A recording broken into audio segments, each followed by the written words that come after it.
GST notice వచ్చిందా? Don't panic. ఈ video మీకోసమే. హాయ్, నేను CA Rai Saab. I'm a practising chartered accountant since 18 years. I'm on a mission to spread ethical financial awareness to everyone. GST notice వస్తే భయపడకండి. మీ business ఏదో close అవుతుందని tension పడకండి.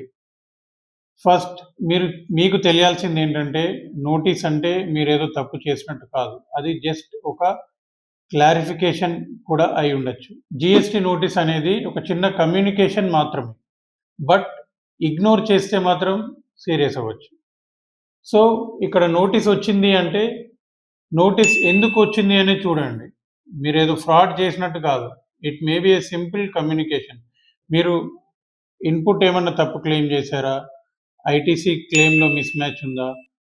జిఎస్టీఆర్ 1కి 3Bకి మిస్ మ్యాచ్ ఉందా? ఆర్ సింపుల్ డేటా ఎంట్రీలో ఏమైనా తప్పు చేశారా? ఇలాంటివి కూడా అవ్వచ్చు. సిస్టంలో ఒక చిన్న మిస్ మ్యాచ్ ఉన్నా నోటీస్ రావచ్చు. జిఎస్టీ నోటీస్ రాగానే మీరు చేయాల్సినవి 3 things. డిఏడి. ఫస్ట్, నోటీస్కి రిప్లై ఇవ్వడానికి డ్యూ డేట్ ఏంటి? Second, amount. ఆ నోటీస్లో ఏమన్నా మీకు పెనల్టీ ఆర్ ట్యాక్స్ కట్టాల్సిన అమౌంట్ ఏమన్నా మెన్షన్ చేశారా? Third, description. ఆ నోటీస్ ఏంటి, దేని గురించి ఇచ్చారు? ఐటీసీ మిస్ మ్యాచా, సిస్టమ్ ఎర్రరా, ఏంటి అనేది తెలుసుకోండి. ఈ 3 పాయింట్స్ చెక్ చేసుకుంటే హాఫ్ టెన్షన్ పోయినట్లే. నెక్స్ట్ ఏంటి, చాలామంది మీరు సోషల్ మీడియాలో వినుంటారు, జిఎస్టీ నోటీస్ సింపుల్, మీరు ఒకవేళ విషయం చిన్నదవుతే రిప్లై ఇవ్వకపోయినా పర్లేదని. దయచేసి తప్పు చేయకండి. ఒకసారి జిఎస్టీ నోటీస్ వచ్చింది అంటే దాన్ని ఇగ్నోర్ చేయొద్దు. ప్యానిక్ అవ్వమని కాదు, బట్ ఇగ్నోర్ చేయొద్దు. కొన్నిసార్లు మీరు టైమ్లీ ఇచ్చే సింపుల్ రిప్లై మీకు ఎన్నో లక్షలు సేవ్ చేస్తుంది. మీరు ఒక జిఎస్టీ నోటీస్కి రిప్లై ఇవ్వకపోతే సైలెంట్ కిల్లర్ లాంటిది. అది ఆటోమేటిక్గా మీరు రిప్లై ఇవ్వాల్సిన టైం తర్వాత వాళ్ళు ఒకవేళ ఆటోమేటిక్ పెనాల్టీ వేసినా ఏం చేసినా అది దాని మీద ఇంట్రెస్ట్ అండ్ పెనాల్టీ ఆటోమేటిక్గా అక్యుములేట్ అవుతూ ఉంటుంది. By the time you realise, మీరు తెలుసుకొని మళ్ళీ కట్టాల్సి వచ్చేప్పటికీ అది కొన్ని లక్షలు అవ్వచ్చు. సో టైమ్లీ మీరు ఇచ్చే స్మాల్ రిప్లై మీకు చాలా లక్షలు సేవ్ చేయొచ్చు.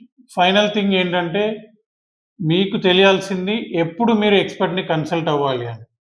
నేను చెప్పేది ఏంటంటే, ఒకవేళ చిన్న విషయాలు ఉంటే మీరే లా తెలుసుకొని జిఎస్టీ పోర్టల్కి వెళ్ళి బేసిక్ వాటికి మీరు రిప్లై ఇచ్చేయచ్చు. బట్ ఎప్పుడైతే మీకు తెలీదు అనిపించినా, అమౌంట్ సీరియస్ ఎక్కువ ఉంది అని అనిపించినా, దయచేసి సొంత వైద్యాలు మానేసి ఒక ఎక్స్పర్ట్ చార్టర్డ్ అకౌంటెంట్ని కానీ ఎవరైనా ఎక్స్పర్ట్ని కన్సల్ట్ అయ్యి రిప్లైస్ ఇవ్వండి.